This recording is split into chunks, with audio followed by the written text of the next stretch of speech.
Hi friends, ഞാൻ ഇന്ന് ഒരു കോവയ്ക്ക സ്പെഷ്യലാണ് ഉണ്ടാക്കുന്നത്. അതായത് ഞാൻ കോവയ്ക്ക പറിക്കുക. ഇതിപ്പോൾ സന്ധ്യ സമയമായിപ്പോയി, അതുകൊണ്ടാണ് ഇരുട്ടത്താണ് കാണുന്നത് ഞാൻ പറിക്കുന്നതൊക്കെ. അപ്പോൾ ഇതാ കുറച്ച് പറിച്ചെടുത്തിട്ടുണ്ട്. നമ്മുടെ മുറ്റത്ത് തന്നെ ഉണ്ടായിട്ടുള്ളതാണ്. അതാണിത്. നല്ല ഇളയത് നോക്കിയാണ് ഞാൻ പറിച്ചെടുത്തത്. അധികം ചുവപ്പ് കളറൊന്നും ഇല്ലാത്തത് മാത്രം എടുക്കുക. അതിന് ശേഷം കണ്ട ചുവപ്പ് കളറുള്ളതൊക്കെ മാറ്റി വയ്ക്കുക.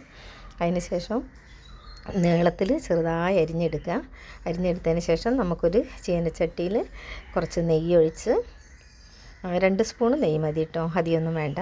2 സ്പൂണ് നെയ്യ് ഒഴിച്ചതിന് ശേഷം ഇതൊന്ന് കോവയ്ക്ക് അതിനകത്ത് ചേർത്ത് ഒരു ശകലം ഉപ്പും കൂടി ചേർത്ത് നമുക്കിതൊന്ന് വഴറ്റിയെടുക്കാം.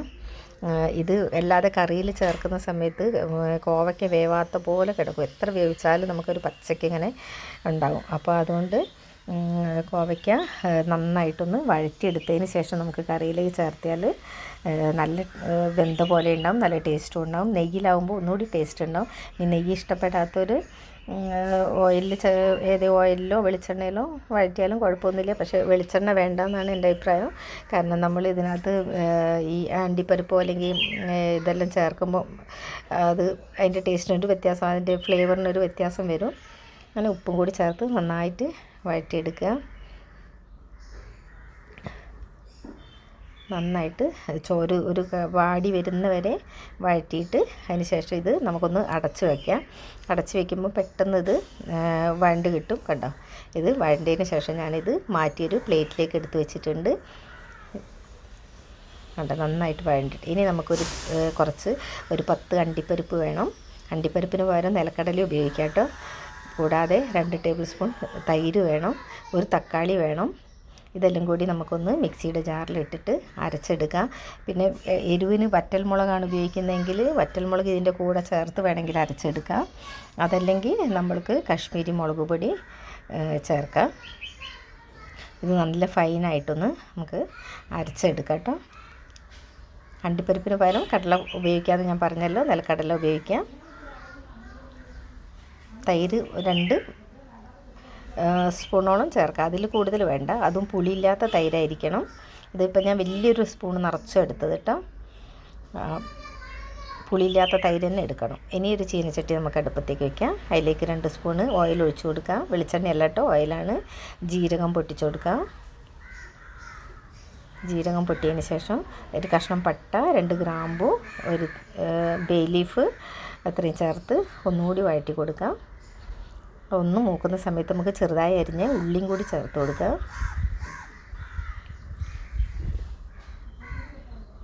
ഉള്ളി ഒന്ന് ചുവന്ന് വരുന്ന സമയത്ത് കുറച്ച് മതി, ഒരു ഉള്ളി എന്ന് പറഞ്ഞാൽ ഒരു വലിയ ഉള്ളി ചെറുതായി അരിഞ്ഞത് മതി. പട്ടയും ഒക്കെ ഒരു കഷ്ണം മതി, അധികമൊന്നും വേണ്ട. ഇതൊന്ന് നന്നായിട്ട് ചുവക്കെ വറുത്തെടുക്കാം. നമുക്കിപ്പോൾ വഴറ്റിയെടുക്കാം. നല്ല സ്വാദാണ് കേട്ടോ. ഞാനിത് വേറൊരാൾ ഉണ്ടാക്കുന്നത് കണ്ടിട്ടുണ്ടാക്കിയതാണ്. അത് സ്വന്തമായിട്ടുള്ള എൻ്റെ ഒരു ഇതല്ല.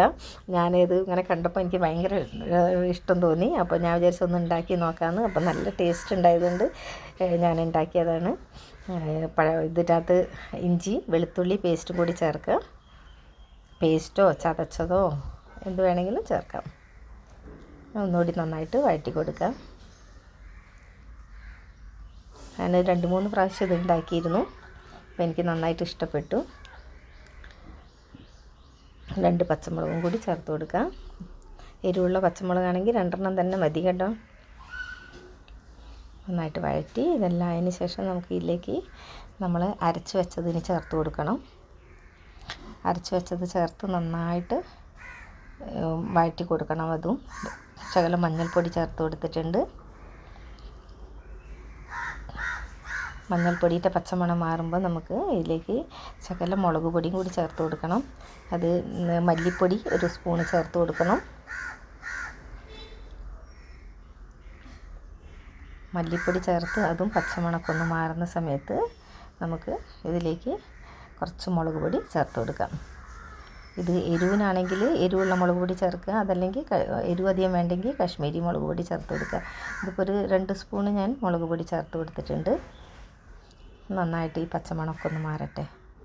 നന്നായി വഴറ്റി കൊടുക്കുക. ചെറിയ തീയിൽ ഇതെല്ലാം ഒന്ന് വഴറ്റുക. ഒരുപാട് തീയിൽ ആക്കിയാൽ ഇതെല്ലാം കരിഞ്ഞു പോവും. അതുകൊണ്ട് മീഡിയം ഫ്ലെയിമിൽ വെച്ച് ഇതെല്ലാം ഒന്ന് വഴറ്റിയെടുക്കുക. ഇനി ഇതിലേക്ക് നമുക്ക് അരച്ച് വെച്ചത് ചേർത്ത് കൊടുക്കാം. നല്ല ഫൈനായിട്ട് തന്നെ അരയ്ക്കണം കേട്ടോ. ഇത് ചേർത്തതിന് ശേഷം നന്നായിട്ട് വഴറ്റി കൊടുക്കണം. ഇതിൻ്റെയും അണ്ടിപ്പരിപ്പിൻ്റെയും അല്ലെങ്കിൽ കടലയാണെങ്കിൽ കടലയുടെയൊക്കെ ഒരു പച്ചമണം ഉണ്ടല്ലോ, അതൊക്കെ ഒന്ന് മാറി വരണം. ആ സമയത്ത് നമുക്ക് ഇതിലേക്ക് ആവശ്യത്തിന് വെള്ളം ചേർത്ത് കൊടുക്കാൻ പറ്റും. ഇപ്പോൾ നന്നായിട്ടൊന്ന് വഴറ്റി കൊടുക്കുക. പിന്നെ ഇത് വേഗം അണ്ടിപ്പരിപ്പായതുകൊണ്ട് വേഗം കട്ടി പിടിക്കും. അതുകൊണ്ട് കുറച്ച് കുരുമുളക് പൊടി കൂടി ചേർത്ത് കൊടുക്കുന്നുണ്ട്.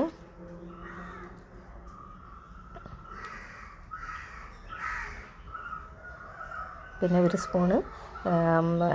ഒരു അര സ്പൂണ് ഗരം മസാല ചേർത്ത് കൊടുക്കുക. വീട്ടിൽ പൊടിച്ചതാണെങ്കിൽ വീട്ടിൽ പൊടിച്ചത് ചേർത്ത് കൊടുക്കണം. നന്നായിട്ട് വഴറ്റാം. കണ്ടോ, അതെല്ലാം ഇങ്ങനെ ഉരുണ്ടിങ്ങനെ വന്നിട്ടുണ്ട്. ഇതെല്ലാം വഴണ്ട് വന്നിട്ടുണ്ട് നന്നായിട്ട്. ഇനി ഇതിലേക്ക് നമുക്ക് ആവശ്യത്തിന് വെള്ളം ചേർത്ത് കൊടുക്കാം. മിക്സിയുടെ ജാറിൽ ഒഴിച്ച് ഞാൻ ചേർത്ത് കൊടുക്കുകയാണ്. വെള്ളം ചൂടുവെള്ളം ഒഴിച്ച് കൊടുത്താലും നല്ലതാണ്. പച്ചവെള്ളം ഒഴിക്കേണ്ട, തിളച്ച വെള്ളം തന്നെ ഒഴിച്ച് കൊടുക്കുക. നന്നായിട്ടൊന്ന് മിക്സ് ചെയ്ത് ഒന്ന് തിള വരുന്ന വരെ മാറ്റി വയ്ക്കുക. നന്നായിട്ടൊന്ന് തിളച്ച് വരട്ടെ.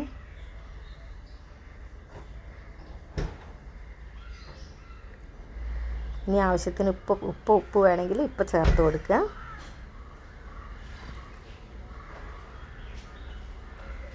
ഇതിനി നമുക്കൊന്ന് അടച്ച് വയ്ക്കാം. ഒന്ന് തിള വരുന്ന വരെ നമുക്കിതൊന്ന് അടച്ച് വയ്ക്കാം. ഇപ്പോൾ തിളച്ച് വന്നിട്ടുണ്ട് നന്നായിട്ട്. ഒരുപാട് തിളയ്ക്കുമ്പോൾ ഇങ്ങനെ കുറുകിപ്പോവും. അപ്പോൾ അതിനനുസരിച്ച് നോക്കിയിട്ട് ഇളക്കി കൊടുക്കണം. പിന്നെ നമുക്ക് കോവയ്ക്ക ഈ സമയത്ത് നമുക്ക് കോവയ്ക്കയും ചേർത്ത് കൊടുക്കാം.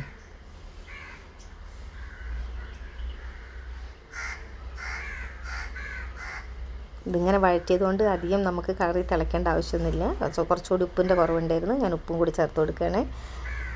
ഇങ്ങനെ വഴറ്റിയതുകൊണ്ടാണ് നമുക്ക് നല്ല എളുപ്പമായിട്ട്. അല്ലെങ്കിൽ ഇത് കോവയ്ക്ക ഇട്ടതിന് ശേഷം നമുക്ക് കുറേ നേരം അടുപ്പത്ത് വെച്ച് തിളപ്പിക്കേണ്ടി വരും അത് വേവാൻ വേണ്ടിയിട്ട്.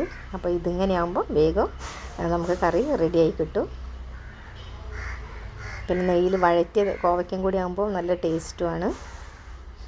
ഇത് ചപ്പാത്തിക്ക്, പൂരി, ചപ്പാത്തി, ചോറിനൊക്കെ നല്ല ടേസ്റ്റാണ് കേട്ടോ. ഇപ്പോൾ ഉലുവച്ചീര കുറച്ച് നമുക്ക് ചേർത്ത് കൊടുക്കാം. ഉലുവച്ചീര ഒന്ന് കൈകൊണ്ട് ക്രഷ് ചെയ്തിട്ട് ഇട്ട് കൊടുക്കണേ.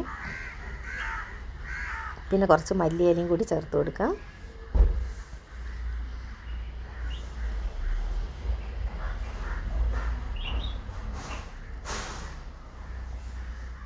എന്തായാലും എല്ലാവരും ഒന്ന് ഉണ്ടാക്കി നോക്കണേ. നല്ല ടേസ്റ്റാണ് ഈ കോവയ്ക്ക കറി. കാരണം കോവയ്ക്കൊക്കെ ഒരു ടേസ്റ്റും ഇല്ലാത്തത് കാരണം കോവയ്ക്ക എങ്ങനെ ഉണ്ടാക്കണം എന്ന് വിചാരിച്ചിരിക്കും. എങ്ങനെ ഉണ്ടാക്കിയാലും അതിനൊരു ടേസ്റ്റും ഇല്ല. കുട്ടികൾക്കൊക്കെ കഴിക്കാൻ മടിയാണ്. പക്ഷേ ഇങ്ങനെ കോവയ്ക്ക ഉണ്ടാക്കിയപ്പം കുട്ടികളൊക്കെ ചപ്പാത്തിയുടെ കൂടെ കഴിച്ചു. അതുകൊണ്ട് ഭയങ്കര സന്തോഷമായിരുന്നു എനിക്ക്. ഇത് ഇത്രയും നല്ല ടേസ്റ്റ് ഉള്ളതുകൊണ്ട്. അപ്പോൾ നിങ്ങൾ ഇതേപോലെ ഒന്ന് ട്രൈ ചെയ്ത് നോക്കുക. ഞാൻ അണ്ടിപ്പരിപ്പില്ല എന്ന് വിചാരിച്ചിട്ട് കറി വെക്കാതിരിക്കരുത്. അതുകൊണ്ട് ഒന്നുകൂടി ഞാൻ പറയുന്നത്, ഗ്രൗണ്ട് നട്ട് എടുത്താലും മതി, നിലക്കടല അത് അതിൻ്റെ കൂടെ അരച്ചാൽ മതി. ഇനി ഒന്ന് നന്നായിട്ട് തിളയ്ക്കുന്ന വരെ അടച്ച് വയ്ക്കാം നമുക്ക്. കണ്ടോ, നമ്മളെ കോവയ്ക്ക കറി ഇവിടെ റെഡി ആയിട്ടുണ്ട്. എല്ലാവരും ഒന്ന് ട്രൈ ചെയ്യണേ. ലൈക്ക് ചെയ്യാനും മറക്കരുത്. ഓക്കെ, അടുത്തൊരു വീഡിയോ ആയിട്ട് ഉടനെ വരുന്നതാണ്. ഓക്കെ.